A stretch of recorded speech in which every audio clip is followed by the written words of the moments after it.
Саламатсыңарбы, кымбаттуу окуучулар, кутман күнүңөр менен. Балдар, баарыңарга бактылуу балалык каалайм.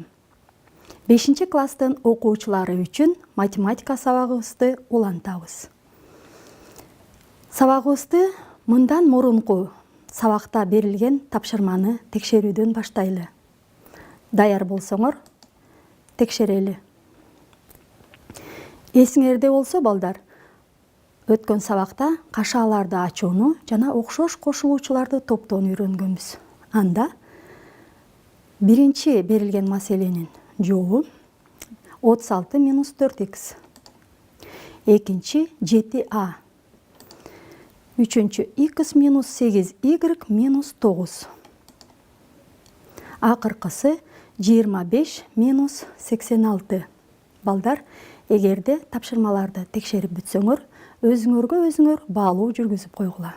Бүгүнкү сабактын темасы терс сандар, сан түз сызыгы, бүтүн сандар жана сандын модулу.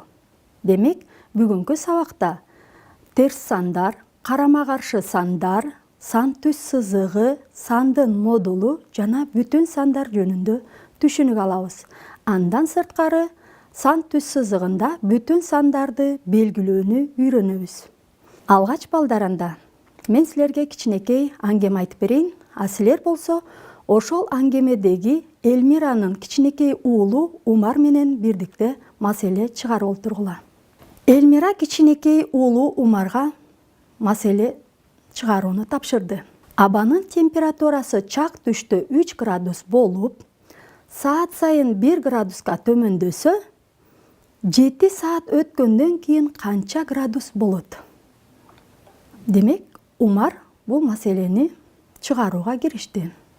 Температура 1 сааттан кийин, демек, 3 градус болсо, 1ди кемитебиз, анда 2 градус. Андан кийин дагы 2 саат өткөндөн кийин, демек, 2ден 1 градусту кемитсек, анда 1 градус болот. Ал эми 3 сааттан кийин 1ден 1ди кемитебиз, демек 0 градус. 4 сааттан кийин 0 градустан 1 градусту кемитебиз. Умар бир аз ойлоно калды да: "Апа, сиз туура эмес маселе бериптирсиз. Бул жерде кичине сандан чоң санды кемитүү керек экен", деди Умар. "Корко турган эч нерсе жок. Сандардын орундарын алмаштырып кемите бер. Кемүүчү кемитүүчүдөн кичине экендигин белгилөө үчүн, демек, 0дон балдар 1ди кемитүү үчүн чоңунан кичинекейин кемитип атабыз. Демек, орундарын алмаштырып гана жообунун астына минус белгисин коюп койгула. Демек, минус 1 болот экен. Түшүнүктүү. Минус 1ден минус 1ди кемитебиз. Минустан минусту кантип кемитүү керек, апа? Анын жолу жөп-жөнөкөй. Кашаа коюп, минусту кашаанын астына чыгарасың да, кашаадагы сандарды кошосуң. Демек, балдар, силер дагы чыгарууда минустан минусту кемитүү үчүн ал сандарды кошкула дагы, алдына минус белгисин коюп койгула. Анда ал жыйынтыгында минус 2 санын алабыз. Демек, 5 сааттан кийин минус 2 градус экен. Ура, түшүндүм. Демек, 6 сааттан кийин температура минус 2 градустан минус дагы 1ди кемитсек, анда 2ге 1ди кошобуз дагы, жообунун астына минус белгисин коебуз, анда минус 3 градус экен. Ал эми 7 сааттан кийин температура минус 3 градустан дагы 1ди кемитсек, анда минус 4 градус экен. Демек, 7 сааттан кийин минус 4 градуска барабар экен. Азаматсың уулум. Эгер балдар, силер дагы кичинекей Умар менен бирдикте жарышып туура чыгарып олтурсаңар, силер дагы азаматсыңар демекчимин. Математикалык маселелерди чыгарууда сандардын көптүгүн кеңейтүүгө туура келди. Теңдемелерди чыгарууда кичине сандан чоң санды кемитүү талап кылынгандан терс сандар түшүнүгү киргизилди. терс сандар киргизилгенден кийин кемитүү амалын аткаруу баардык учурда жеңил болуп калды. Демек балдар, биз буга чейин натуралдык сандарды карап келген болсок, мындан кийин терс сандар түшүнүгүн карайбыз. Жогорудагы маселеде көргөндөй эле, бул жерде термометрде температура 0дон жогору же 0дон төмөн болору көрүнүп турат. Демек 0дон жогору бул оң сан, ал эми 0дон төмөн бул терс сан. Демек балдар, биз сандын алдына плюс белгиси турса оң сан деп, ал эми сандын алдында минус белгиси турса терс сан деп түшүнөбүз. Мисалы, плюс 20 бул оң сан, минус 35 бул терс сан. Берилген оң сандын алдына коюлуучу плюс белгисин оңтойлуу болсун үчүн жазбай эле коюшат. Мисалы, плюс 20-ны жөн гана 20 деп, ошондой эле плюс 7-ни дагы 7 деп жазууга болот экен. Келгиле амалдарды аткарып көрөлү. 9 минус 12. Жогорку маселеде айтылгандай, демек кемүүчү кемитүүчүдөн кичине болгон учурда орундарын алмаштырып, жоонун астына минус белгисин коебуз. Анда 12ден 9-ту кемиттип, минусту койсок, минус 3-кө барабар. Кийинки маселе, минустан минусту кемитип атабыз. Анда бул сандарды кошуп, жоонун астына минус белгисин коюп коебуз. 12ге 9-ту кошсок 21, демек жообу минус 21. Ошондой эле балдар, минуска плюс санын кошуп атабыз. Бул учурда бул минус 12 бул терс сан, ал эми 9 оң сан. Келгиле балдар, орун алмаштырайлы. 9-ту биринчи жазайлы дагы, минус 12-ни экинчи жазайлы. Алгачкы биринчи мисалга окшошуп калды. Анда орундарын алмаштырып, кемитебиз дагы, алдына минус белгисин коебуз. Бул сандуу туюнтманын мааниси минус 3-кө барабар экен. Эми балдар, сан түз сызыгы жөнүндө түшүнүк алалы. Алгач, силер карандаш менен жарым түз сызык, же болбосо силер билесиңер муну, шооланы сызып алалы. Эсептөөнүн башталышын 0 деп белгилеп, очекитин белгилеп, демек эсептөө башталышын 0 деп алалы. Бирдей бөлүктөргө бөлүп, бирдик кесиндини белгилеп алабыз. Балдар, эскерте кетүүчү нерсе, бул жерде сандар чексиз. Анда ошол жарым түз сызыктан багытты алалы.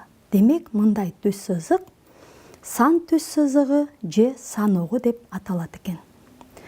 Биз бул жарым түз сызыкты толук түз сызыкка чейин толуктайлы. Анда 0дун сол тарабындагы бирдей бөлүктөргө бөлүп, бирдик кесиндилерди алалы. 0дун оң жагын плюс деп, ал эми сол жагын минус деп, бири-биринен айырмалап алалы. Демек, плюс сандар булар оң сандар, ал эми минустар булар терс сандар. 5 ала турган болсок, бул оң сан. Балдар, ошондой эле 0дун сол тарабындагы сандардагы чексиз, мисалы, минус 7-ни алсак, дагы бул терс сан. Эми балдар, 0 саны оң сандарды жана терс сандарды бөлүп турат. Демек, 0 саны кандай сан деп ойлойсуңар? Анда балдар, 0 саны оң да, терс да болуп эсептелбейт. Эми карагыла, түз сызык, эсептөөнүн башталышы ошондой эле бирдик кесинди жана оң багыт берилсе, булар, анда ал сан түз сызыгы координаталык түз сызык деп аталат. Демек балдар, ошол 0 саны жөнүндө 1544-жылы немец математиги Михаил Штифель 0дү чындык жана жалган сандардын арасында жайланышат деген аныктама берет. Терс саны жоктон кичине деп айткан экен. Мына ушул координаталык түз сызыкта ар бир санга чекит туура келет. Тескерисинче ар бир чекитке мына сан туура келет. Демек, ошол сан түз сызыгында чекитке туура келүүчү ал сан чекиттин координатасы деп аталат. Мисалы, М чекитине -2 саны туура келет. Окулушу координатасы -2 болгон М чекити деп окулат. Ошондой эле С чекитинин координатасы 5 болсо, анда координатасы 5 болгон С чекити деп окулат. Балдар, координаталык түз сызык дайыма эле горизонталдык түрдө болбойт, ошондой эле вертикалдык түрдө дагы кездештиребиз. Мында 0 санынын жогорку тарабы оң сандар, төмөнкү бөлүгү терс сандар. Мында мисалы В чекити берилген экен, ошо В чекитинин координатасын тапкыла десе, анда В деп кашанын ичине -3 деп жазабыз. Координатасы -3 болгон В чекити. Ошондой эле координатасы 2 болгон А чекити берилди. Мына балдар, ошол чекиттерди сан түз сызыгында жайгаштырууну Декарт 1637 жылы ушул оң жана терс сандарды координаталык тегизде сүрөттөлүштү берген экен. Декарт дагы оң сандарды чын, терс сандарды жалган деп атаган. Келгиле эми мисал иштейли. М жана П чекиттеринин координаталарын тапкыла. Анда балдар, карагыла, 0дун сол тарабында М чекити 2 бирдик кесинди аралыкта жатат, ошондой эле ал -2 деп белгиленет. Себеби 0 чекитинин сол тарабында болгондуктан ал терс сан. Ал эми П чекитинин координатасын табуу үчүн оң тараптан 3 бирдик кесинди белгилеп алабыз. Анда П чекитинин координатасы 3 экен. Төмөндөгүдөй кылып жазабыз. Экинчи мисал. Бул жерде балдар тескерисинче координаталары берилет экен ошол чекиттин, сан түз сызыгынан ал чекиттерди тапкыла дейт. Анда В чекитинин координатасы 3 экен. Алгач координата түз сызыгында эсептөө башталышы болгон 0 чекитин белгилеп алабыз. Бирдик кесиндилерге бөлөбүз. Балдар, ар убакыт эле бир клетка эмес, кээде ар кандай бөлүгү болот. Бул учурда 3 клетканы бирдик кесинди катары кабыл алам дагы. Бирдик кесиндилерге бөлүп алгандан кийин оң тараптан 3 бирдик кесиндини белгилейм. Демек, бул 3 чекитине В чекитин жазабыз. Демек, В чекитинин координатасы 3 экен. Ошондой эле 0 чекитинин сол тарабынан 2 бирдик кесинди белгилейбиз. -2 санына, демек, М чекити туура келет экен.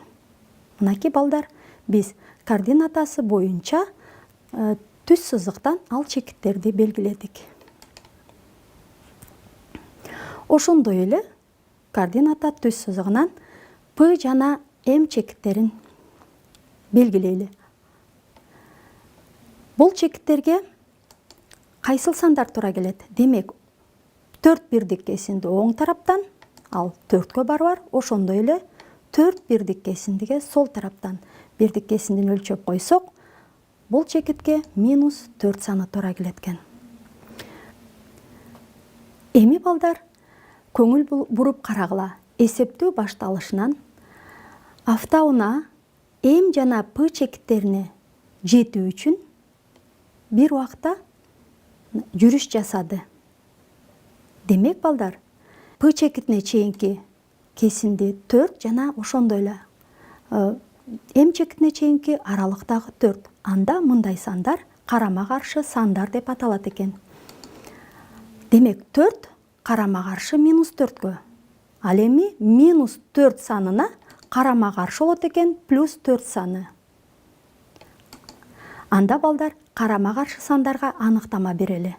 Сан түз сызыгында эсептөө башталышынан бирдей аралыкта болуп, анын ар түрдүү жагында жаткан чекиттерди туюнтуучу сандар карама каршы сандар деп аталат экен. -5-ке 5 саны карама-каршы. Эми төмөндөгүдөй жазылышты карайлы. Демек, карама-каршы сандарды алыш үчүн алдына минус белгисин коет экенбиз. А эгерде -5-ке дагы минус белгисин койсок, бул санга карама-каршы сан -5 экен. Анда ар бир сандын бир гана карама-каршы саны туура келет. Анда -5-ке бул эки сан карама-каршы болгондуктан, анда төмөнкү сандар барабар. Мындан кийин эсиңерге салып койгула, минус кашанын ичинде -5 бул +5-ке барабар экен. Ар бир сан үчүн демек карама-каршы сан табылат экен. Анда 0 санына карама-каршы сан кайсыл деп ойлойсуңар балдар? 0 саны өзүнө өзү карама-каршы сан боло тургандыгын аныктамадан көрүүгө болот экен. Демек балдар, 1, 2, 3, 4 жана башка сандар булар белгилүү болгондой натуралдык сандар деп аталат экен. Ал эми аларга карама-каршы сандар -1, -2 жана башка сандар булар карама-каршы сандар. Жана 0 саны. Мына балдар, ушул сандардын бардыгын биз бүтүн сандар дейт экенбиз. Анда келгиле бүтүн сандарга аныктама берели. Натуралдык сандар жана аларга карама-каршы сандар жана ортодогу 0 саны бүтүн сандар деп аталат экен. Маселе чыгарып көрөлү балдар. Координаталык түз сызыкта эки кызыл желектин арасында канча бүтүн сан жайгашкан дейт. Келгиле анда ушул желекчелердин арасындагы бүтүн сандарды жуп-жуу менен карама-каршы сандарды санап чыгайлы. Мисалы, 4кө карама-каршы -4, 3 -3, 2 -2, 1 -1, ошондой эле ортодогу 0 саны дагы бүтүн сан болуп эсептелет. Андан сырткары 5 жана 6 сандары. Демек, бул сандардын санын санасак, 11 бүтүн сан бар экен. Эми балдар, дагы бир мисал чыгарып көрөлү. Баарыбыз билебиз, аюулар кыш келгенде чээнге кирип кетет, жаз келгенде чыгат. Анда күрөң аюу чээнине кышкы уйкуга кирди дейт. Эшиктеги абанын температурасы -25 градус болуп турса да, чээндеги абанын температурасы 5 градустан төмөн болбойт. Демек балдар, чээндин ичи жылуу экен, төмөн болбойт дегенди мындай түшүнгүлөсүлөр. Демек, +5 градус бул оң сан. Демек, 5 градустан кичине болбойт. +5тен кичине эмес. Чээндеги абанын температурасы эшиктеги абанын температурасынан канчага чоң дейт. Келгиле, баарыбыз чыгарайлы. Кандай деп ойлойсуңар? Эшиктеги абанын температурасы -25 болуп атат. Ал эми чээндин ичиндеги температура +5 болуп атат. Анда балдар, чыгарылышына көңүл бөлгүлө.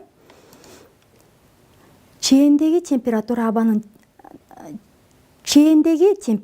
абанын температурасынан канчалык өйдө экенин билиш үчүн 0го чейин 5 градус жана 0дон кийин 25 бирдик кесинди саноо керек. Демек, 5ке 25ти кошобуз, бардыгы 30. Демек балдар, чээндеги температура эшиктеги абанын температурасынан 30 градуска жогору экен.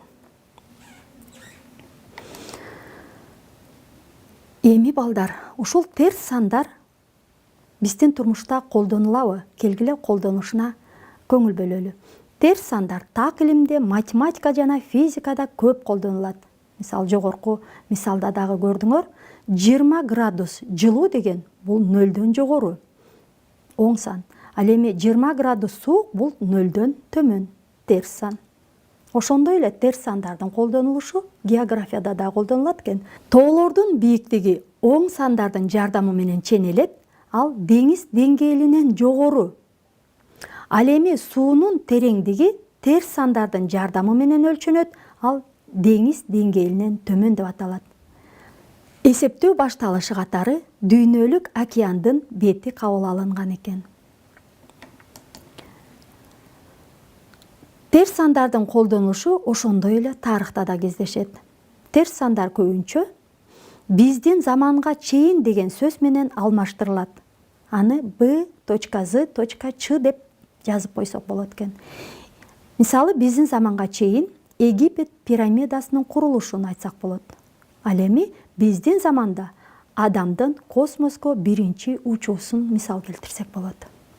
Балдар, терс сандар түшүнүгү 2000 жыл мурда эле байыркы Кытайда пайда болгон экен. Байыркы Кытайда оң жана терс сандарды эки башка түстөгү сыя менен жазышкан. Терс сандар кара таякчалар менен көргөзүлүп, ал эми оң сандар кызыл таякчалар менен көргөзүлгөн. Ошондой эле терс сандар түшүнүгү Египетте, Вавилондо жана байыркы Грецияда дагы пайда болгон. Алар терс сандарды сан катарына кошкон эмес. Эгерде теңдемелерди чыгарууда терс сан келип чыккан болсо, анда аны жоо жок деп сан катарына кошкон эмес. Эгер теңдемелерди чыгарууда терс сан чыгып кала турган болсо, анын чыгарылышы жок деп жөн гана таштап кетишкен. 3-чү кылымда эле грек математиги Диофант теңдемелерди чыгарууда терс сандарга көбөйтүүнүн эрежелерин пайдаланган. Бирок терс сандар деген терминди киргизген эмес.